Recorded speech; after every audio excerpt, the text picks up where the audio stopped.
मामले सामने आए महिलाएं पर? आज हमारे पास लगभग 32 से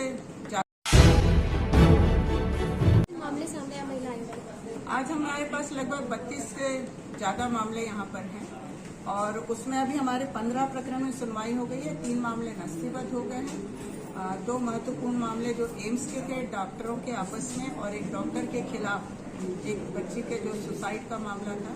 इन दोनों मामलों में आज हमने एम्स के डायरेक्टर नगरकर जी को यहाँ पर बुलवाया था और उनके सामने दोनों प्रकरण की सुनवाई की गई। उनकी जिम्मेदारी सुनिश्चित की गई है कि वो दोनों प्रकरणों में पूरा अपना जवाब आयोग के समक्ष भिजवाएं ताकि इन मामलों का डिस्पोजल जल्दी हो सके और न्यायोचित तरीके से हो सके। उनकी रिपोर्ट आने के बाद ही अगली बार में क्या कार्रवाई होगी तब तय किया जाएगा। और एक मामला था जिसमें कि आवेदिका ने कहा था कि उसे प्लेसमेंट एजेंसी ने जो नौकरी दी थी उस नौकरी के बाद 1 महीने के बाद उसे निकाल दिया गया।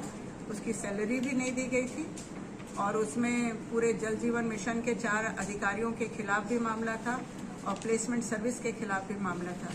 परंतु इसमें पाया गया कि प्लेसमेंट एजेंसी की भी थोड़ी गलती थी और थोड़ी गलती उस आवेदिका की भी थी। ऐसी स्थिति में बीच का रास्ता निकाला गया और आवेदिका को 2 माह की तनख्वाह का चेक यहां से दिलाया गया और आज आयोग के समक्ष उन्होंने अपना चेक दिया और उसके साथ प्रकरण नस्तीबद्ध हुआ है। अभी एक प्रकरण जो था उसमें आवेदिका ने पिछली बार तय किया था कि वो 50,000 रुपये अनावेदक को देगी। उसने अनावेदक के खिलाफ चरित्र हनन की एक झूठी शिकायत की थी और उसी अनावेदक से उसने 50,000 लोन लिया हुआ था। पर आज वो फिर अपनी बात से मुकर रही थी, परंतु उसने फिर बाद में कल आयोग के समक्ष 50,000 वापस देने की बात कही है, तो प्रकरण कल के लिए नियत किया गया है। अभी एक मामला था यहाँ पर जिसमें कि आवेदिका ने शिकायत किया था कि पति के दूसरी औरत से संबंध है और वो वर्तमान में उसके घर में रह रही है। यहाँ उपस्थित उस अनावेदिका क्रमांक 6 को यहाँ बुलाया गया।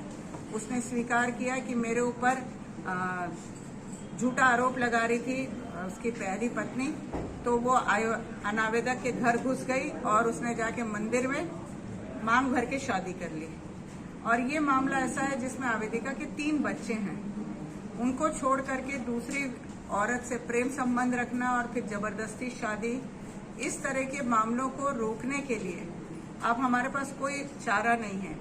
चूंकि वह अनावेदिका 20 वर्षीय है, मैच्योर है और वो अपने घर को छोड़ कर आई है, ऐसी दशा में उससे नारी निकेतन भेजा जा रहा है। और यदि उसके पेरेंट यहाँ आते हैं और आयोग के समक्ष अपनी जिम्मेदारी लेते हैं तो उसे नारी निकेतन